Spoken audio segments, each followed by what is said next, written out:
Նրան տապանում հյուրընկալել եմ Ազատազեն կրթական հասարակական կազմակերպության համահիմնադիր Իշխան Գևորգյանին, պարոն Գևորգյան, շնորհակալ եմ հրավերն ընդունելու համար։ Ես եմ շնորհակալ։ Հայոց ցեղասպանության հերթական տարելիցի կապակցությամբ գիտեք տեղի ունեցավ ավանդական ջահերով երթը, դրա մեկնարկին քաղաքացիներն այրեցին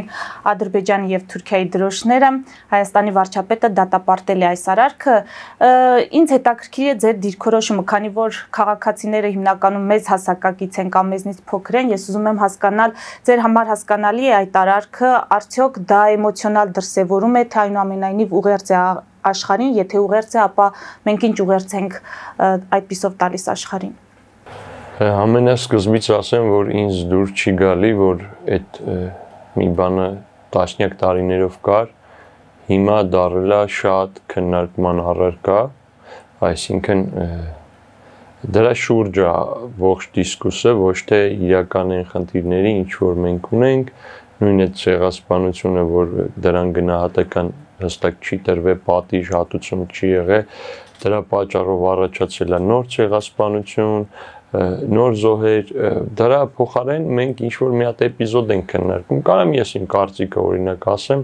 մեկի դուրը գա, մեկինը չգա, պարզ ասենք ես նախընտրում եմ, եթե տենց էպիզոդը պետք է լինի, մարտի ժամանակ թշնամուց խլած լինի գոնե այդ դրոշը։ Բայց այս չի կարևորը։ Կարևորն է, որ իրականությունից ու կարևոր քննարկելիքից մեզ շեղում են մի հատ էպիզոդով, նորմալ է, որ մենք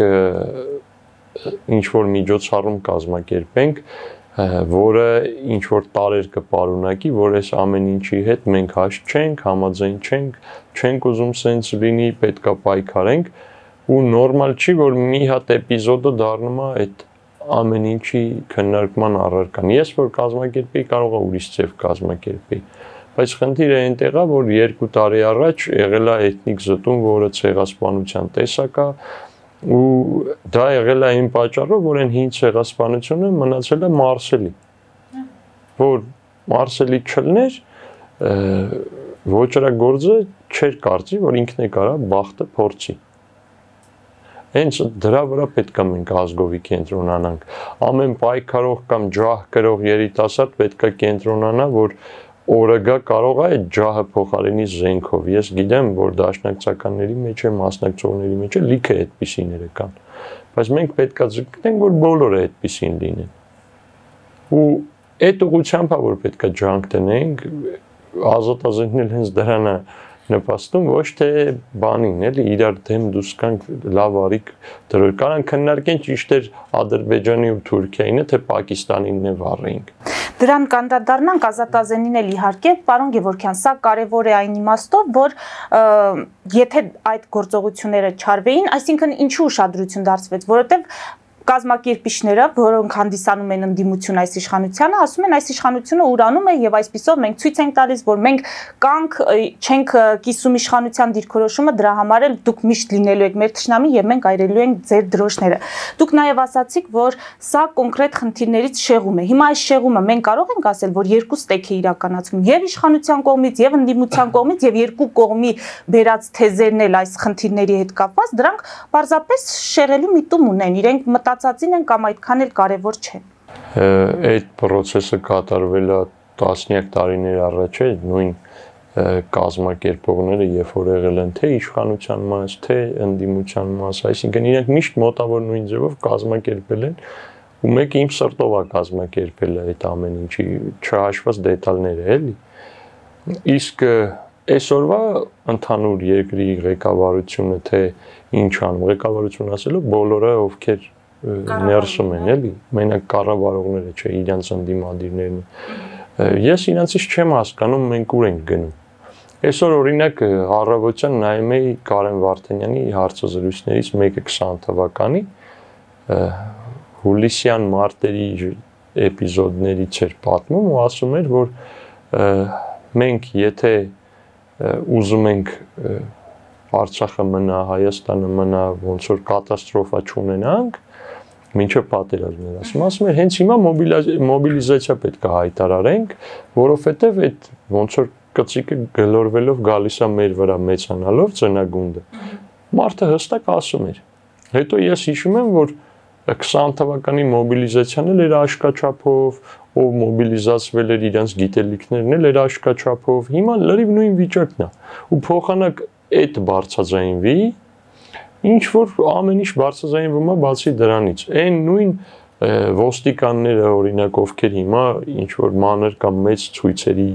դեմն են առնում, իրանք էլ այն ժամանակ պատերազմին անփորձ էին ֆուլ, հիմա էլ էլի նույն վիճակում են ու իրանք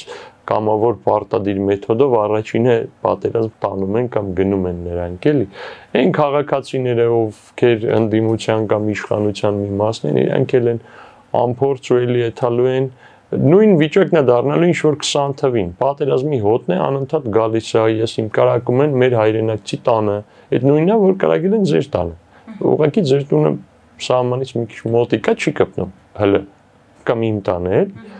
Փոխանակ այդ կողմ քննարկումներն ու ամեն ինչը լինեն,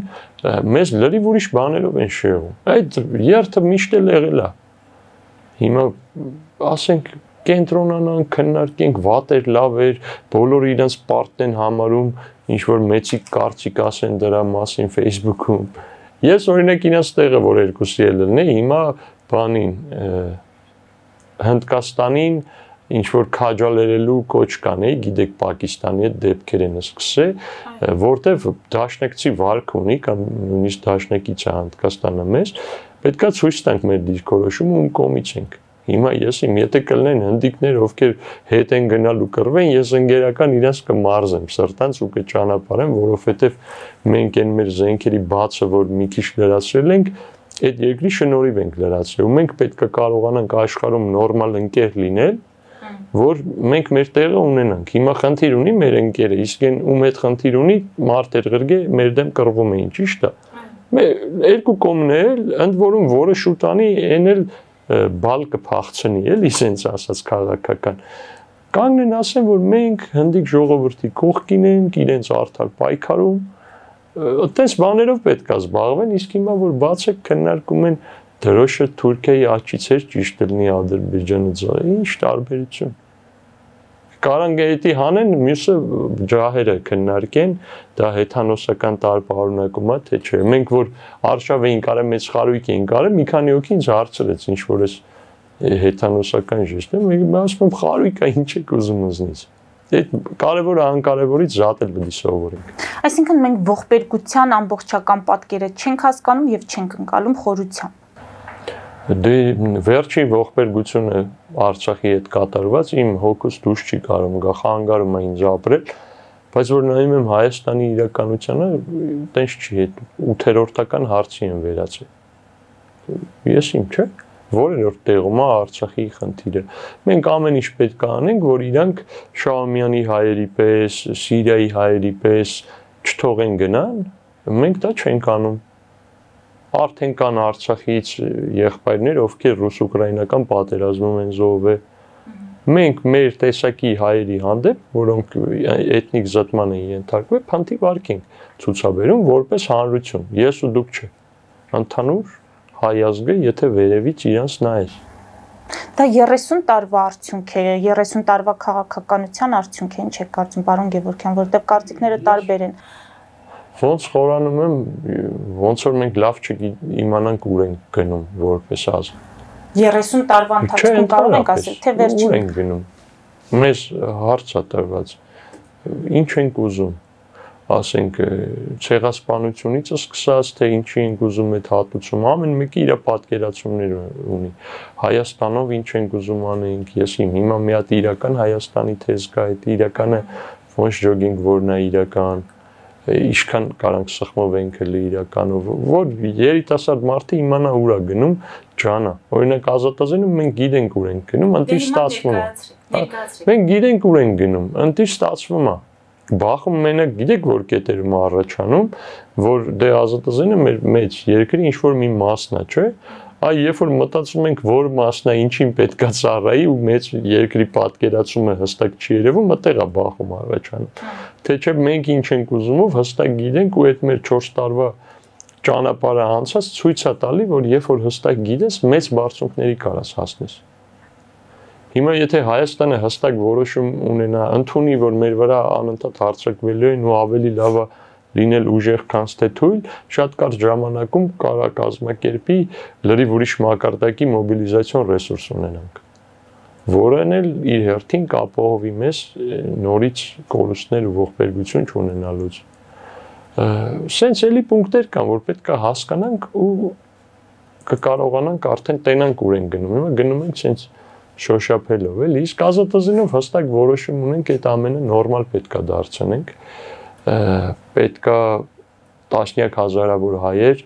հնարավորություն ունենան իրենց մարզերում մարզվել, որակյալ գիտելիքներ ստանան, ավելի հեռու պլանը պետք է մոբ ռեսուրսը չլինի միայն առողջ չափանիշով չափելի, այսինքն միայն առողջ հայը ով ռեսուրս չի ինքը որոշակի ռազմական գիտելիքներ պետք է ունենա, քնություն կարողանա տա, ավելի հեռու պլանը այդ մարդուն պետք է տարանջատենք մյուս մարդկանցից, այսինքն կամավոր մարդը, որ մարզվում է, ատեստավորվում է, ոնց որ ուժայինները, պետք է որոշակի առավելություն ունենա։ Ինքը մինիմում իրավունք ունենա իր հարկերի մի մասը ծախսել իր մարզվելու վրա։ Չէ, թույլ ենք տալի ծրագրավորողին իր հարկերի մի մասը ծախսի տան վրա, այն ժամկետանց հարկեր չունեցողին վարկեր իր հարկերի մի մասը այդ վարկերը մարի։ Ես վերջերս էլ քննարկում էին, չեմ հիշում, ընդունեցին թե չէ, հեծանի վառնելու համար էին նույնիսկ թույլ տալի այդ տոկոսներից վերցնի։ Մինչդեռ մենք երկիր ենք, որը ուրիշ խնդիրներ ունի ու արժի, ասում եմ, կամավորին, ով որ պատրաստ է ատեստավորվի, իր միջոցների մի մասը հետ տալ իրան, որ մարզվի, որտեղ մարզվելը թանկ, բայց ես ինչ պատմեցի, հաջորդ 4 տարվա, 5 տարվա մեր անելիքներն է, գիտակցության մեջ բան պետք է փոխենք, պետք է մեզնից անկախ ազատազեն մարդը Շամշադինից հելնի գա մեր հետ ընկերանալու, ոնց որ ես վերջերս տեղի ունեցրել, ինքը իրանով ընդեղ ազատազեն էր, զենք ուներ, մարզվում էր, պարապում էր, գնաց է ինչ-որ էպիզոդ, բանակի կողքին էր եղել են սրացումների ժամանակ, շնորհակալագիր էր ստացել, ինքնուրույն փորձել էր արել, եկավ գիտելիքների փոխանակում արեցինք, այսինքն վերածվի շարժման, հայերը գիտակցեն իրարից անկախ, որ պետք է լինել ուժեղ, պետք է ունենալ սեփական զենքը, լինել զինված, մարզված, հետո կտեսնենք, դա անհրաժեշտ է, բայց բավարար չի, էլի ավելին էլ պետք է անենք, դա արդեն զգտելով։ Դուք կարող եք ծրագրության թևով ավելի տեմպ տալ, ես ծրագրավորման, մյուսի ու դա մեր մյուս մի 5 տարվա անելիքն է, որը առանց տրտնջալ անելու ենք։ Պարոն Գևորգյան, ասել, որ ինտելեկտուալ մարդիկ չկան եւ դրանով է պայմանավորված, որ չեն հասկանում մենք ուր ենք ուզում գնալ, դա այդքան էլ այդպես չէ։ Արդյոք մենք մտածող մարդկանցից զուրկ հանդրություն ենք, մտածող մարդկանցից զուրկ կառավարություն ու պատկան մարմիններ ունենք, որ ասել չեն հասկանում։ Ինչպես կարող են չհասկանալ։ Նշանակում է այստեղ այլ խնդիրներ կան։ Քննարկենք, հասկանում են, չեն հասկանում, մեզ են ծառայում, թե չեն ծառայում, ուրիշ հարց է, բայց որ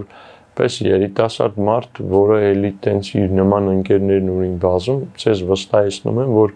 հստակ չի երևում ուր են գնում, ավելին այդ ուր են գնում անընդհատ փոխվում է։ Նույն Արցախը, Հայաստանը մինչև վերջից լրիվ ուրիշ բանի է վերածվում, նույն թիմի կողմից, մինչև այն թիմերը, որ կազմակերպում էին, ասենք ասածը մի բան էր, ձևը մի բան էր, բովանդակությունը մի ուրիշ բան էր, մինչև այսօր էլ ոչ մի դեպքում չեն պախարակվում օրինակ բանակից ազատվողները, ամենից ծուռ է։ Հիմա կարանք խորանանք մոտիվացիաները ու ոնց, բայց դա այն ամենամեծ ճակն է, որ ձեր ասած իրական ինտելեկտուալ հայերը ինչ որ ձև պետքա ձև գտնեն, իրար հետ միավորվելով ոնց է, լուծում գտնեն, թե ուր են գնում։ Որտեվ հիմա գնում ենք, ուր չենք գնում, էլի ուղղակի գնում ենք։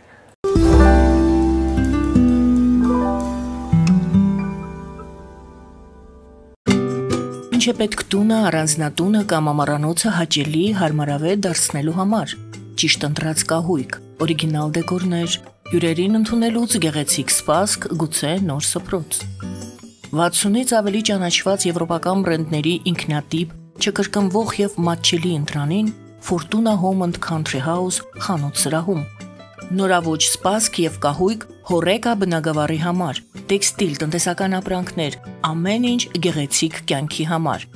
Ընտրեք այն, ինչ վաղուց փնտրում էիք Fortuna Home and Country House-ում, ձեզ համար եւ որպես նվեր ձեր մտերիմների համար։ Jackpot հագուստի վաճառակենտրոնը վերաբացվել է Թահանգա քաղաքում։ Նոր տեսականի, նոր արժեքներով ու նոր զեղչերով։ Եվրոպական հագուստ եւ կոշկեղեն կանանց, տղամարդկանց եւ երեխաների համար։ Օծանելիք, ճամպրուկներ, պայուսակներ, գիշերանոցներ, գոտիներ եւ դրամապանակներ։ Մեծ ապրանքատեսականի, մեծ զեղչերով։ Համեցեք Jackpot Թահանգայում։ Հասցեն 7057 Foothill Boulevard։ Հեռախոս 818 813 2252։ Jackpot։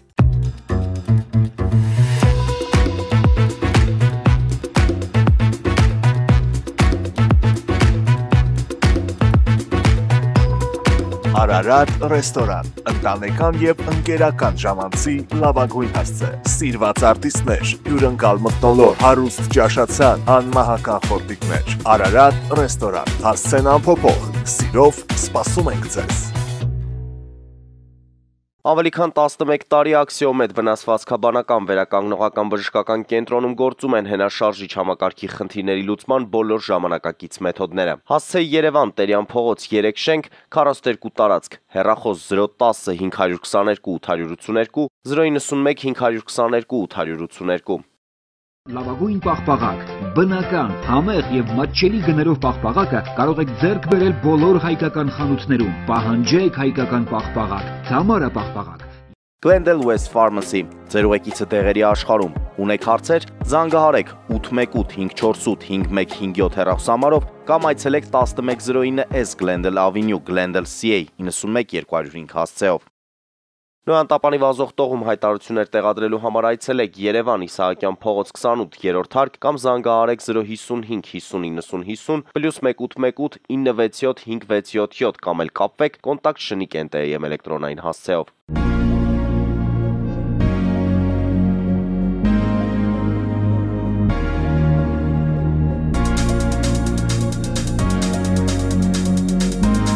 Տպագրեք ձեր գիրքը Նոյան տապան տպագրատանը, ինչպես նաև թերթեր, ամսագրեր, բուկլետներ եւ այլն։ Հասցեն քաղաք Երևան, Իսահակյան 28 առաջին հարկ։ Հեռախոս Հայաստանից +374 55 50 90 52, ԱՄՆ-ից 818 967 567։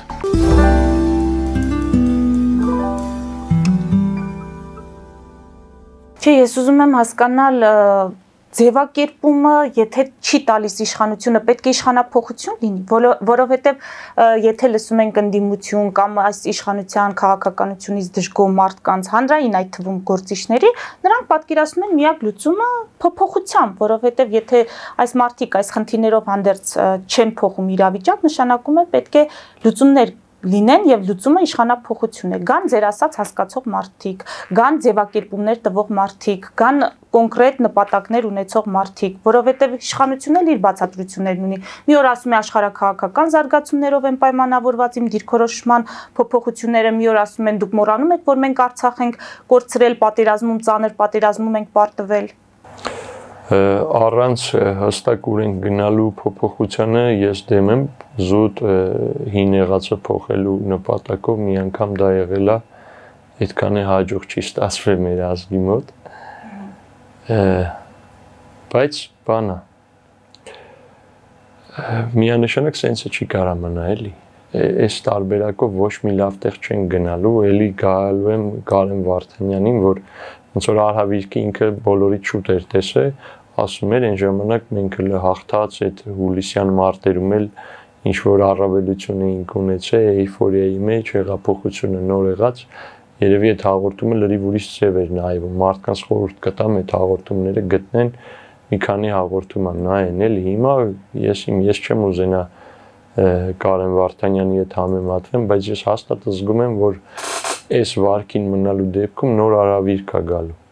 միանշանակ գալու է ու վարկ է պետք փոխել, սկսած անհատական մակարդակից մինչև տարբեր մակարդակի որոշողներ իրենց վարկը պետք է փոխեն։ Եթե այդ ամենը չարեցինք, նոր Արհավիրքը անխուսափելի է լինելու։ Նոր Արհավիրքը դա նոր պատերազմն է։ Այստեղ էլ քննարկումներ կան, արդյոք մեծ պատերազմ կսկսի Ալիևյան ռեժիմը, չի սկսի, կլինեն լոկալ ինչ որ առաջխաղացումներ, Էլ չեմ խոսում, որ մեր օկուպացված տարածքներից ոնց որ ադրբեջանցիների դուրս բերելու մասին ենք մենք մոռացել, ի վերջո չի էլ խոսում վերջին շրջանում այդ մասին։ Պատերազմը այն իմաստով, ինչ որ բոլորս հասկանում ենք, ասում ենք տարբերակներից մեկն, այսինքն զենքերով պատերազմը էլի, որ կարող լինի ու մեծ հավանականություն ունի։ Բայց դրանից պակաս վտանգավոր չի նաև այդ ճակերտավոր խաղաղության կոչվածը, որը եթե մի կողմը զուտ թևերը թուլացնում խաղաղանում է, նույնիսկ ինչ որ շատ լավ պայմանագրից հետո իսկ այն մյուս կողմը իր process-ներն է անում,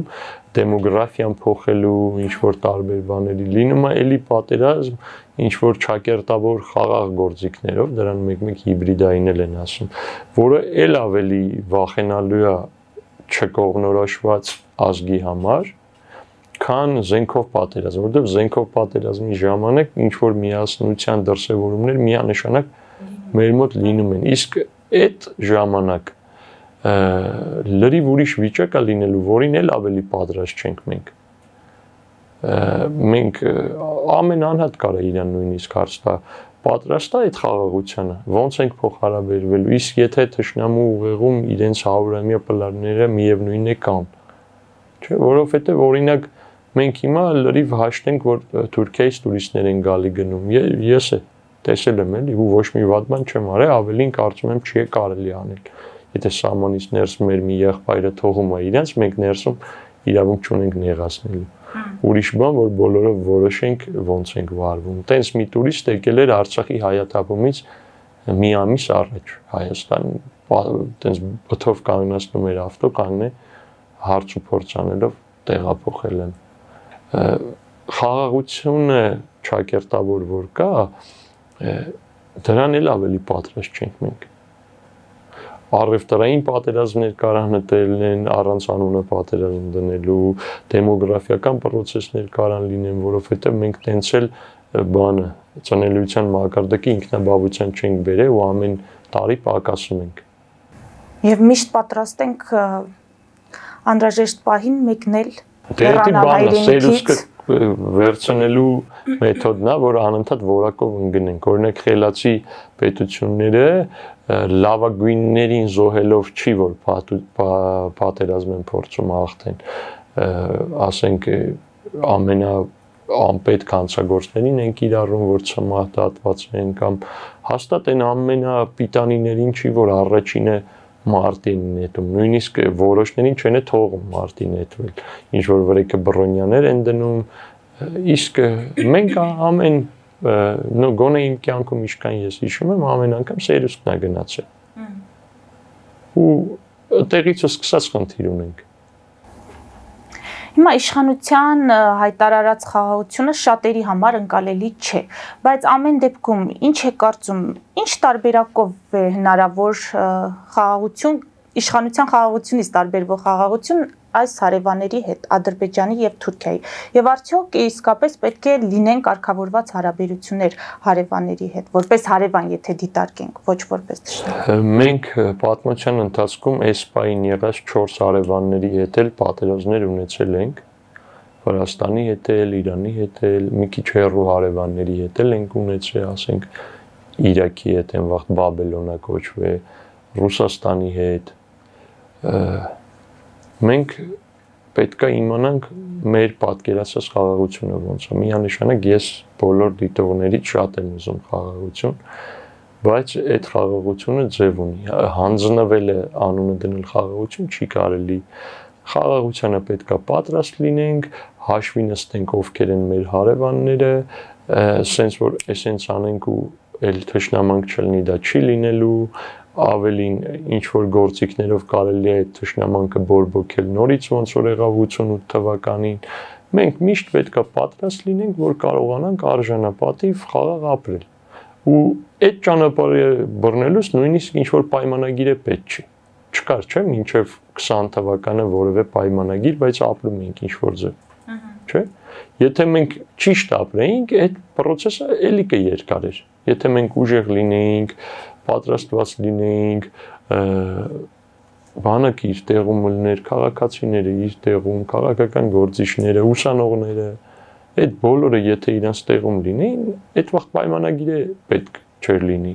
Ուղղակի կշարունակեինք ուժեղ լինել, արժանապատիվ խաղաղություն ունենալ։ Իսկ պայմանագիրը մի րոպեում փոխելի բան է, ոնց որ հենց հիմա Պակիստանում ու բանում է։ Ինչ որ պայման ունեն, չէ՞, ջրերի հետ կապված։ Մի օր հանգիստ կարան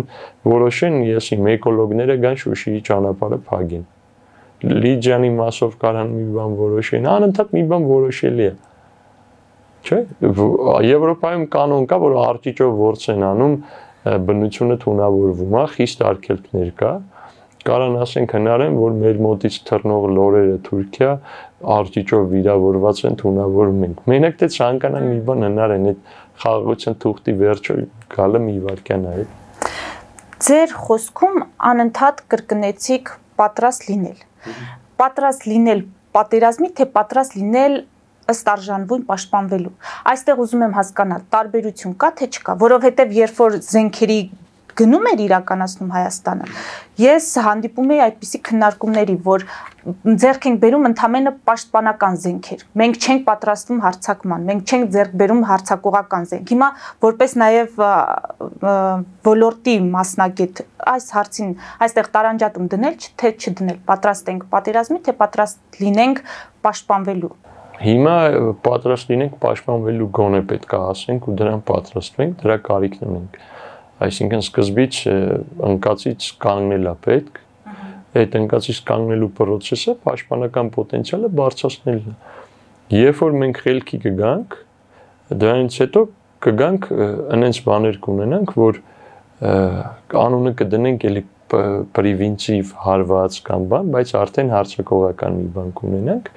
հետո էլ ավելի բարձր մակարդակի ամեն ինչ կունենանք, կսպասենք մի հատ չփոթվեն, որ հերները անիծենք։ Այդ այդպես փուլերի շարք է, հիմա շատ նորմալ է, որ մենք կենտրոնանանք միայն պաշտպանությունից խոսալու վրա, հայտարարենք, որ ավել պլաններ չունենք, ասենք, որտեվ այդքան կանք։ Մենք մեր եղածի հետ պետք է հաշվի նստենք։ Բայց չասենք այդքան կանք ու մնանք, ցկտենք վաղը այդքան չլինենք։ Այդտեղ է իմ ողջ խնդիրը, բոլորը նրանց հետ, ովքեր դա չեն գիտակցում։ Այսօրվա եղածը ես ընդունում եմ, այսօր մեծ խոսալ կամ ես ինչ անել պետք չի։ Բայց ոնց անենք, որ վաղը այս նույն տեքստը ես չասեմ։ Այ ողջ խնդիրը դրա մեջ է ու դրա շուրջ է պետք մտածել։ Օրենքների հետ կապված ազատազենը խնդիրներ, բոլոր խնդիրները հարթվեցին, այսինքն ես հիշում եմ մեն ժամանակ ինչ որ խնդիրներ կային օրենսդրական մակարդակում, հիմա ինչպիսին է իրավիճակը ու առհասարակ չլուծված ինչ խնդիրներ ունեք։ Հիմա խնդիրներից այն խնդիրները, որոնք հայտնի են, բոլորը լուծվել են, ինչի համար շնորհակալ եմ այդ process-ներին մասնակցող հայ մարդկանց, որ արդար գնահատական են տվել ու կարևորել են մեր գործը գումարած։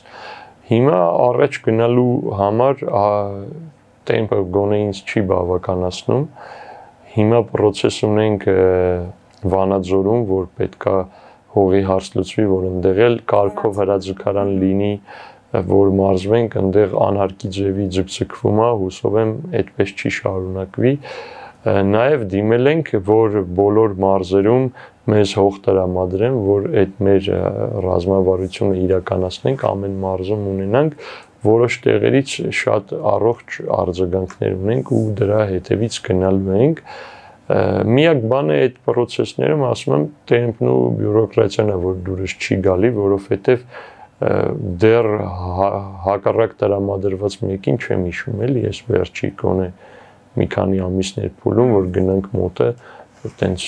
վատ վերաբերվեն կամ դեմ լինեն, միակ բանը ոնց անենք այդ process-ները արագանան, որտեղ դրա կարիքը կա, դա արդյունավետ է, բայց էլի եմ ուզում հիշեցնեմ, որ դա միայն մի հատ կաթիլ է, թեկուզ մեծոտ կաթիլ է, բայց կաթիլ է, որը անհրաժեշտ է, բայց բավարար չի իրավիճակը փոխելն էլի։ Իսկ Տավուշի հրաձգարանը։ Տավուշի հրաձգարանը ասում եմ դեռ պարզում ենք Հայաստանա թե ոչ։ Ես անձամբ պլանավորում եմ մոտ ժամանակներս այցելել, բայց ցավոք սրտի, քանի դեռ վիճակը այսպես է, մենք այնտեղ մարդ չենք կարող մարզել։ Տավուշցիներն է գալիս են Երևան քննություն տալու, զենք գնելու, մարզվելու, հետո հետ են գնում Սարերում մոտավորապես մարզվելու էլի։ Ամփոփելով, պարոն Գևորգյան, դուք հրաձգարանի 4-ամյակի այդ միջոցառման ժամանակ ձեր խոսքում ասացիք, որ ազատազենականությունը պետք է լայն տարածում գտնի։ Հիմա ինչպես կնկարագրեք կամ կբնութագրեք դա ինչ նշանակում։ Ասեմ, դա պետք է վերածվի մարդու համար ընկալելի գաղափարախոսության, որ ինքը իրան տարբերի սովորականից լինելով ազատազեն, այսինքն մարդը ինքնուրույն նույնիսկ մեր նյութերը նայելով, մեզ լսելով կամ այցելելով մեր մոտ, ընտրի այն ճանապարհը, որ գիտակցի, որ հայը պետք է ունենա զենք,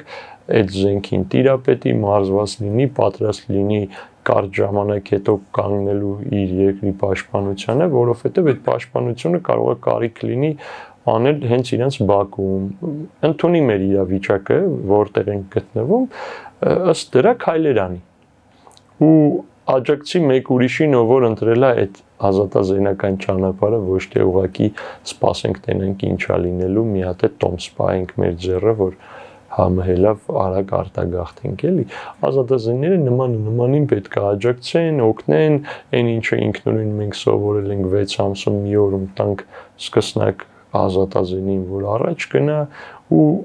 այդ ոնց որ նոր տեսակի ձևավորում պետք է դառնա, էլի, ու կարա դա լինի իրարից է անկախ։ Այսինքն պարտադիր չի իրար ճանաչելով դա process-ը լինի։ Մեկը հիմա նայում է, այս ամեն ինչ իրան հարազատ է, ընդունում է, որ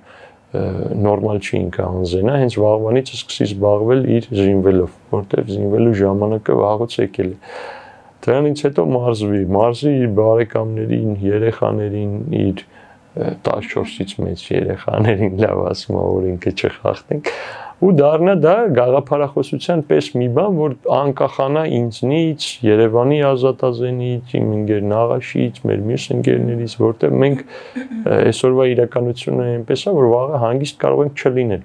բայց այս գործը պետք է լինի։ Ու գործը ուժեղ կլինի, երբ որ մեզնից կախված չլինի, մենք անընդհատ այդ ուղղությամբ աշխատում ենք։ Ազատազենը անկախ որևէ անձից մի բան է ու պետք է գլորվի, շարունակվի, մեծանա։ Իսկ մասնակցության առումով այս 4 տարվա վիճակագրությունը ինչպես է փոխվել։ Կա վիճակագրություն կամ անընդհատ աճում է։ Հիմա ամեն ամսյա մի քանի հազար այցելություններ ունենք։ Զենքի քննությունը մոտ 100-ից ավել մարդ ամեն ամիս հաղթահարում է, այսինքն ավելի շատ են գալի, 100-ը ստանում են։ Ինչքանն են զինվում տվյալներ չունենք, որովհետև այդ քննությունից հետո կարող են ուշ զինվել, կարող են շուտ զինվել, բայց հոսքը անընդհատ մեծանում է, այդ ամեն ինչի նորմալացում է տեղի ունեցել, եթե 20 թվականին ինչ-որ զենքով իջնել, զենքդ քո մեքենան դնել, իհարկե պատյանով կարող էր հարևանների համար տարօրինակ լինել, հիմա սովորական է։ Նույնիսկ բարեկները, ոստիկանները հանգիստ տարբերում են մարզվող մարդուն զենքով ու այնպես չի, որ ում մոտ զենքը տեսան խնդիր է ունենալու։ Ու այդ նորմալանալու process-ը 4 տարում բավականին շատ առաջ է գնացել, այնպես որ հիմա մենք էլի հրաձգարանում հողային աշխատանքներ ենք անում, որ այս համարը տեղը հերիքացնի, հուսամ կհերիքացնի։ Եվ վերջում ուղերձ ասվածը մի քիչ պաթետիկ է հնչում, բայց այն միտքը կամ այն խոսքը, որը դուք միշտ կցանկանաք, որ հեռուստադիտողին հասնի նաև այցելուներին, որ ամենաշատն է այս անգամվա համար կարանք ասենք, որ զենքը այդ ամեն ինչի սիմվոլն է, թող դրան չհակադրեն, որ ավտոմատի դար չի կամ բան չի, բոլոր տեսակի զինատեսակները իրենց հետ մի հատ զենք ունեն, կապ չունի սմերչի վրա են, թե սովորական շարքային զինվոր են, ավելին ինչքան դուք կարևոր մարդ եք, այնքան ձեզ խոցելը թշնամու համար ավելի հետաքրքիր է ու հենց ձեր անձի պաշտպանության համար այդ զենքը պետք է ունենաք, նույնիսկ խաղաղ ժամանակ։ Դրա համար սկսեք ձեր անձնական զենքը ունենալուց,